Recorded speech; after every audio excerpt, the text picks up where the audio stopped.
So far, we've been talking about reactions that have the selectivity of Markovnikov addition.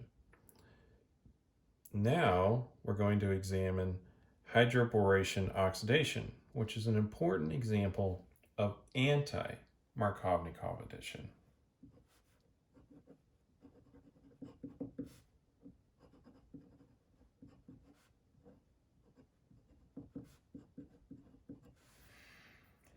And this will also be an example of syn addition.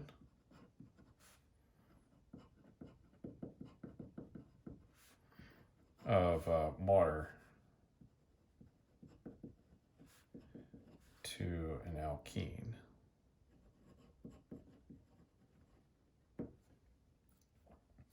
So let's just look at the reaction conditions here, and then in another video we'll look at the mechanism, because it is a little bit of an involved mechanism just because of all of the steps that it goes through.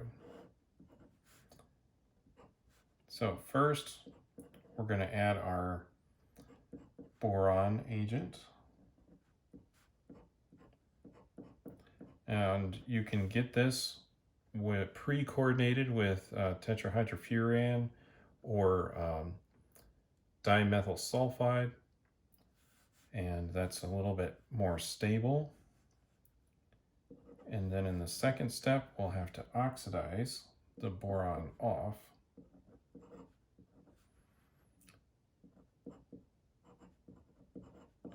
To form our alcohol.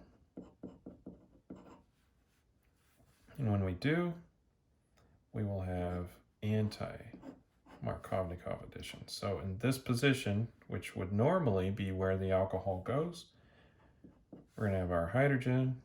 We're going to put the alcohol on the least substituted carbon.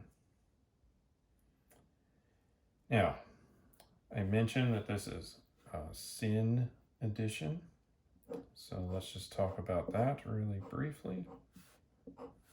So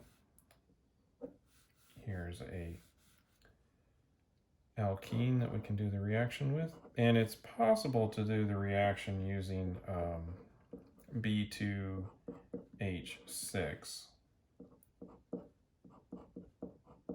although this is a little bit unstable, toxic, and explosive, so it tends to be not favored.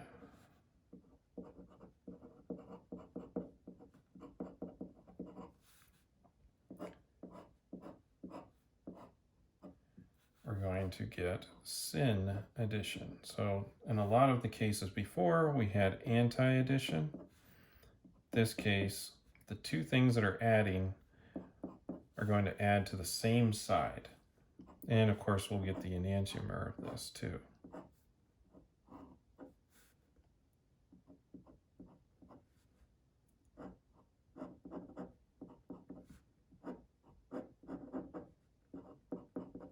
Just like that. Now, there are, like I said, THF analogs of this, which definitely stabilize the boron agent.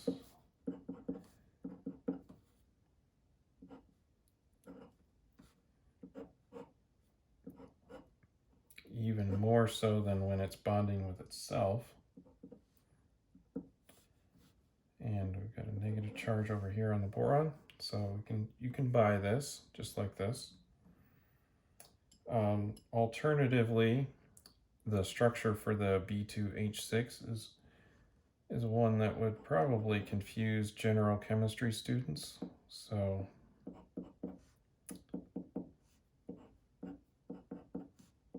that's why I'm going to draw it up here.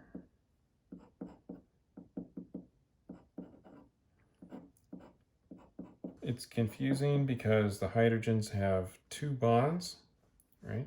So this isn't particularly stable, and that's one of the reasons for its reactivity. Now, I'll just briefly introduce the transition state so that it will go a little bit smoother when we're talking about the mechanism.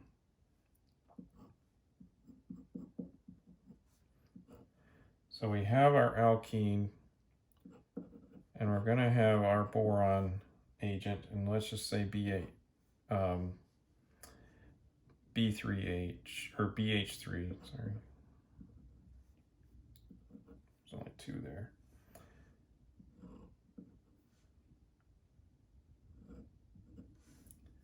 I'm going to form this kind of transition state here. I'm going to try to draw this.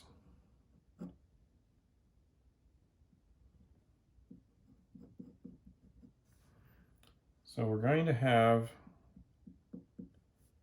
some boron here. It's going to be partially bound to the hydrogen. All these things are going to be partially bound except for the hydrogens that are not reacting there. This boron is slightly negative. And over here, we've got a little bit positive.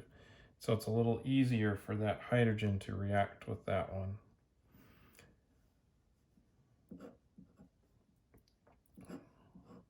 So in the end,